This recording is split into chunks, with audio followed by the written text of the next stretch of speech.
Vocês já perceberam o quanto a gente ama imaginar o fim do mundo? Porque, gente, tem tanto filme e série sobre esse tema que é complicado. Porém, nunca é demais ter uma série e um filme com esse tema, eu pelo menos amo. E a Netflix agora nos traz a série O Eternauta, que já chega com o pé na porta, porque eu basicamente curti o que eu vi. Mesmo com a loucura que começa a partir do quarto episódio, eu ainda curti. E ela é baseada na lendária graphic novel argentina de 1957. Sim, você não ouviu errado, 1957. Só que aqui a série vai trazer um ar mais moderno pra história, então ela vai ser ambientada nos dias atuais. Mas o cerne da história original ainda tá vivo aqui na série, pelo que eu li. Tem algumas mudanças que não afetam muito a trama. E assim, de um modo geral, eu acho que as pessoas que leram vão gostar. Eu basicamente não li, então não vou ter muito como comparar as coisas. Só que eu fiz umas pesquisas mais aprofundadas pra também dar um contexto geral pra vocês. E claro, falar sobre o que a gente pode esperar da segunda temporada. Então o vídeo de hoje vai ser sem spoilers no começo, pra falar o que eu achei da série no geral. Também com spoilers pra eu desenrolar aí o que aconteceu durante a série, sobre aquele final. E claro, falar sobre o que pode rolar aí numa nova temporada que já está confirmada, então é bom, né? A gente já assistiu uma série que já vai ter uma segunda temporada logo mais. E é isso. Antes de começar a falar sobre tudo isso, se inscreve aqui para próximos conteúdos e séries de filmes. Me conta nos comentários se vocês vão assistir a série. Me ajuda a chegar em 100k aí, por favor, gente. Tá quase.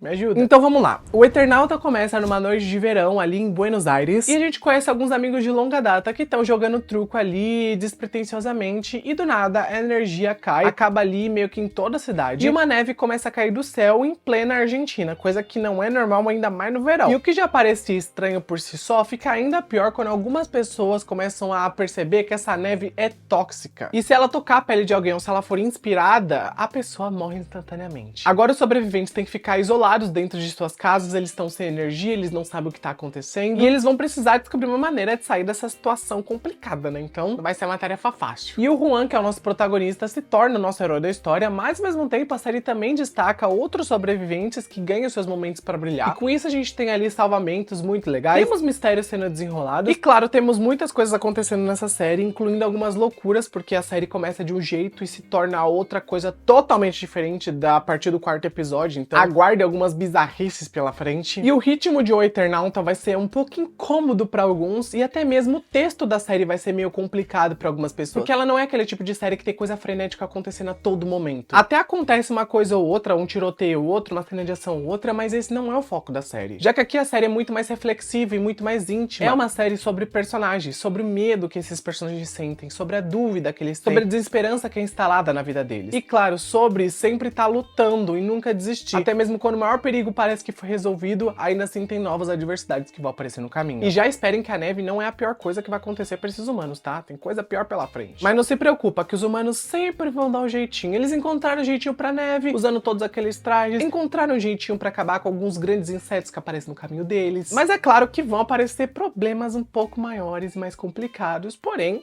os nossos humanos não vão desistir, esse é o ponto. Mesmo quando aparecem coisas bem complicadas, né, a partir do quarto episódio vocês vão entender o que eu tô falando. Tem uma hora que a série entra numa espiral de maluquices que vai te levando pra um lado de ficção científica que pode incomodar algumas pessoas. Eu, pelo menos, achei too much, sabe? Mas é uma coisa que ainda consegui me divertir. Porém, eu preciso comentar, né, os efeitos especiais estavam bem complicadinhos nessas tais cenas aí que aparecem a partir do quarto episódio. Então, é isso, né? Quem não liga muito pra CGI pode não se incomodar tanto, mas eu dei uma, tipo, incomodadinha ali. Eu ficava, opa, que coisa mal feita. Mas assim, a série no geral é linda visualmente, ela tem cenas que são quase poéticas, mesmo no meio de todo o caos, né? A gente vê que a neve branca é bonita, mas ela vai se tornando uma ameaça bem silenciosa pra esses humanos. E os corpos nas ruas, que são cobertos por esses flocos aí que não derretem, traz uma estética bem limpa, mas ao mesmo tempo muito assustadora. Como se fosse um sonho que se tornou um grande pesadelo pra esses humanos. É quase isso que a série quer trazer. E o Ricardo Darín, como sempre, é aquele ator que segura a trama nas costas, gente. Ele é um ator que funciona muito bem em qualquer produção e aqui não seria diferente. Ele consegue ser carismático, às vezes bem intenso e também muito vulnerável. E você torce muito pelo Juan e você quer que ele salve a família dele, porque esse é o grande foco que ele tem. Então você fica realmente investido nessa história que ele tá tentando te entregar. Então parabéns pro Ricardo Darín, porque como sempre ele entrega um personagem legal. E assim, só pra terminar essa parte sem spoilers, uma coisa que eu preciso dizer é que não vá assistir esperando que você vai ter todas as respostas respostas nessa primeira temporada. Não, porque você não vai ter. Eu senti que o Eternauta é muito mais uma série sobre a jornada dos personagens do que em si sobre as explicações que eles vão ter ao longo do caminho. Mesmo que existam explicações, ainda não são as explicações que você provavelmente vai querer. A série foca muito mais em criar um certo desconforto, em criar um mistério, em criar um suspense,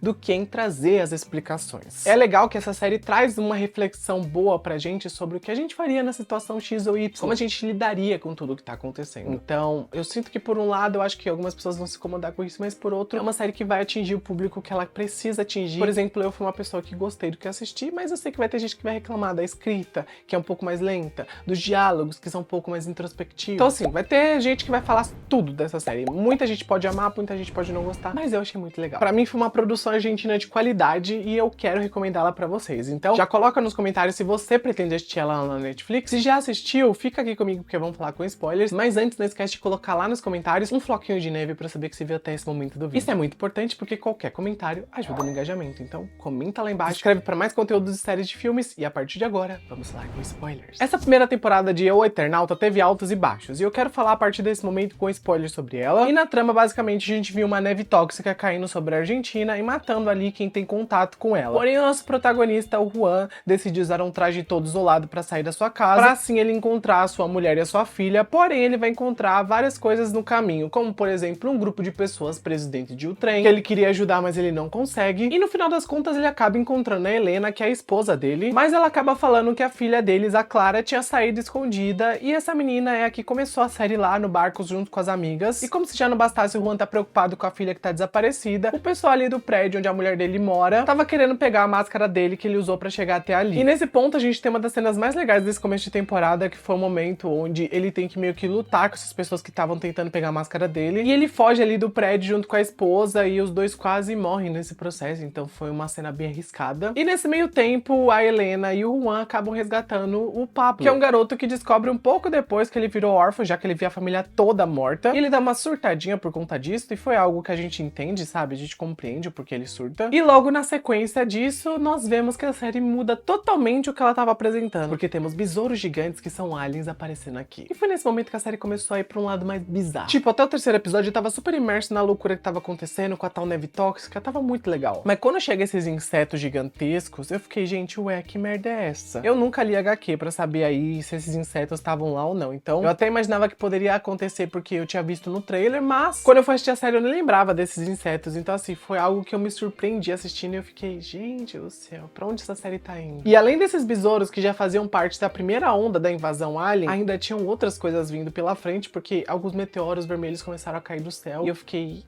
que vem pela frente. E nesse ponto da história, entre o quarto e o quinto episódio, a gente começa a ter meio que umas explicações sobre o porquê a neve é tóxica. E no caso, a gente ouve a teoria de que essa neve, na verdade, eram partículas radioativas liberadas devido à mudança dos polos magnéticos da Terra, que na minha visão podem ter sido causados ali pelos aliens que afetaram esses polos para conseguirem dominar o nosso planeta, então foi proposital. E depois dessa descoberta, que é algo até rápido, né, a gente tem uma reviravolta legal na trama, que é o ressurgimento da Clara. Ela aparece do nada, ela brota. E eu até pensei, gente, de onde essa menina veio? Essa menina tava desaparecida e aparece bem na frente dos pais dela? Coincidência. Ainda mais porque eu fiquei pensando assim, como que ela saiu daquele barco que tava no meio do mar? A gente sabe que ela tava com aquela máscara de mergulho, então ok, a máscara ela já tem. Mas tipo, ela tinha alguma roupa de mergulho também ali junto com ela? Como ela nadou até a praia e saiu super ilesa de tudo que tava rolando ali em toda essa loucura na cidade? Eu fiquei realmente curioso pra descobrir tudo isso, porque, gente, foi muito do nada. Tinha algo de estranho acontecendo. Mas a série nem deu muito tempo pra gente pensar nisso, porque eles já introduziram outro enredo, que foi aquele do mercado, onde a gente vê ali o Carrefour cheio de sobreviventes, e esse é o mercado mais completo que eu já vi na vida, tem de tudo lá dentro, cheio de loja, e o mercado parecia super calmo, tranquilo, todos pareciam que estavam ajudando ali em harmonia uns aos outros, então assim, parecia o momento perfeito pra série, sei lá, finalizar ali com chave de ouro, tanto que eu achava até esse ponto que isso era uma minissérie, sabe? Eu imaginava que isso ia ser uma série, que no caso teria mais temporadas, né? E na manhã seguinte, uma coisa muito surpreendente acontece, que é basicamente a neve parar de cair, então os humanos humanos agora estão seguros pra andar pelas ruas, sem precisar de todas aquelas máscaras, aquelas roupas pesadas. Então parecia novamente um momento muito otimista e feliz pra esses sobreviventes, mas aparecem 3 pessoas com armas atirando em todos eles do nada. A maioria das coisas nessa série acontece realmente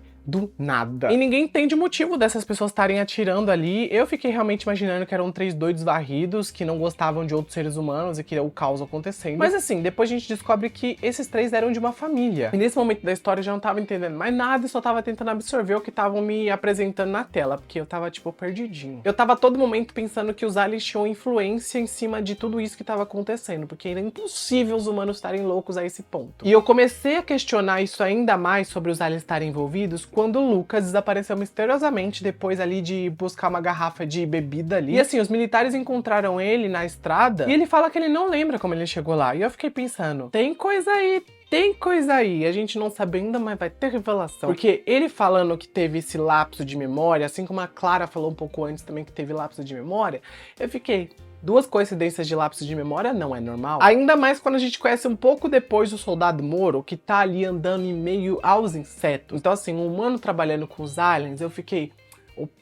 Opa, vou conectar o Lucas e a Clara a isso e já pensar que eles também estão conectados a essa loucura. Então assim, eu tava já pegando tudo que a série tava mostrando pra gente e colocando ali na minha cabecinha, num cantinho especial, pra eu conectar tudo depois. Não sei se vocês fazem isso, mas ó, essa série tava me deixando conspiracionista. Eu tava virando conspiracionista, que eu tava já imaginando uma conspiração de humanos e aliens, então assim, ó, já tava ficando biruta. Mas voltando a falar da história, a gente vê que os militares levam os sobreviventes até o Campo de Maio e eles criam um grupo de pessoas pra ir até o centro da cidade e enviar um sinal pra todos ali que estavam na região sobre o Campo de Maio ser um lugar seguro. E eles até usam um trem que eles equipam meio que pra passar pela barreira de carro que os insetos construíram. E eles conseguem enviar um sinal ali da torre que eles estavam pra falar pras pessoas que o Campo de Maio era seguro, mas eles acabam sendo atacados por outros humanos e alguns soldados até morrem no meio disso e outros são transformados em seguidores dos aliens. E aqui a gente só tem a constatação de que sim, os aliens podem controlar a mente humana. Então existem muitas marionetes dos aliens. E quanto mais eu pensava na missão de ir até o centro da cidade para enviar mensagem sobre o Campo de Maio, mais eu notava que aquilo era, na verdade, um plano dos aliens, não dos humanos. Parem pra pensar. Os aliens queriam reunir os humanos no local para eles controlarem todos com esse controle da mente que eles têm. Então não tem nada melhor do que eles fazerem os humanos falarem que tem um local seguro para os outros humanos irem até esse local. E aí eles usarem esse local para controlar os humanos que chegassem do que eles saírem procurando um a um os humanos igual umas formiguinhas. Basicamente eles jogaram grãozinhos de açúcar no chão e fizeram os humanos irem até esses grãozinhos. Então, ali dentro dos militares, tinha infiltrados dos aliens fazendo esse rolê todo acontecer. No caso, Moro era um deles. E por isso que quando o trem passou pela barreira dos insetos que estavam ali na barreira, os insetos não foram atrás do trem, porque os insetos já sabiam o que os aliens estavam fazendo. E quem controla os insetos é o Mãos, que aparece no final com aqueles montes de dedo aqui, assim, no braço, sabe? Esse daí é a entidade que controla os insetos e que aparentemente também controla os humanos. Então, isso me fez conectar que a Clara estava sendo controlada pelo Mãos, o Lucas estava sendo controlado pelo Mãos, e o Mãos, eu acho que fez até o Lucas se matar naquela hora que ele tira sua vida lá, se jogando do prédio. Então, eu acho que foi o Mãos que fez isso, porque basicamente o Lucas já tinha cumprido o que ele precisava e era inútil pra ele naquele ponto. Então ele foi lá e mandou o Lucas se eliminar. E um dos únicos que não foi controlado até o momento é o Juan, que segue ali pra o Campo de Maio, que no caso foi invadido pela raça alien e tem mais aliens chegando, porque a gente vê ali caindo meteoros vermelhos do céu. E além disso, o Juan descobre que a filha dele agora faz parte do exército de aliens, assim como a mulher dele também. E o que já era complicado pra ele se tornou ainda pior, porque ele vai ter que enfrentar a esposa e a filha, gente. E esse cara tentou proteger as duas a série inteira, então assim...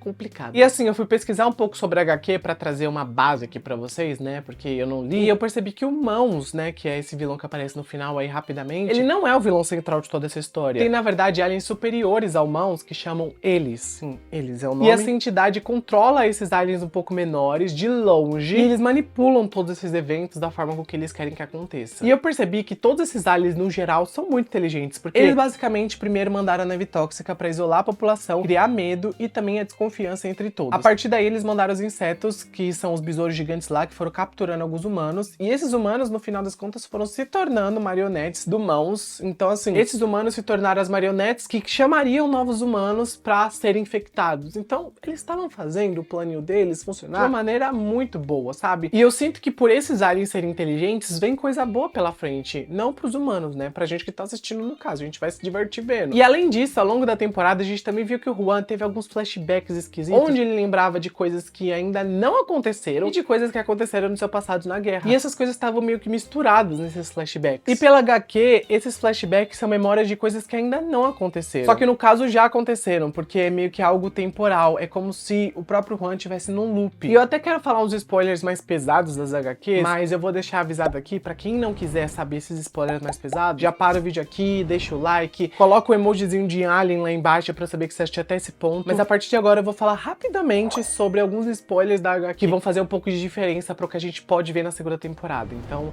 vamos lá. Pelo que eu li na HQ, a gente vai ver na segunda temporada o Juan viajando no tempo. A gente também vai ver um desenvolvimento maior dos homens robôs, que no caso aqui são as pessoas controladas pelos aliens. Algumas alucinações também vão ser bem desencadeadas por uma espécie ali que afeta a psique dos humanos, e isso cria os piores medos em suas mentes. Que no caso eu imagino que é o que tá acontecendo com o Juan atualmente, então isso vai se intensificar na próxima temporada. E também veremos o Gorbus, que é o grande destruidor mora em tudo isso. Essas criaturas são gigantes e destroem tudo que tá no seu caminho. E elas podem ser realmente o grande forte da próxima temporada, ou até mesmo de uma terceira, que eu acho que seria a última temporada. Enquanto isso, o Juan na próxima temporada, segundo a HQ, ele vai ter que ter muita resiliência, ele vai enfrentar muitos dilemas morais e também algumas perdas significativas, incluindo da morte da esposa e da filha. E a gente também vai descobrir que os próprios invasores têm alguns infiltrados ali que vão ajudar os humanos em segredo. E se a série seguir na mesma vibe da HQ, a gente pode esperar uma segunda temporada bem mais sombria do que a primeira, bem mais intensa também, e é uma temporada que vai explorar muito sobre luto, sobre resistência, e a introdução da viagem no tempo, com o próprio Juan criando uma resistência ali pra acabar com esses aliens, vai ser algo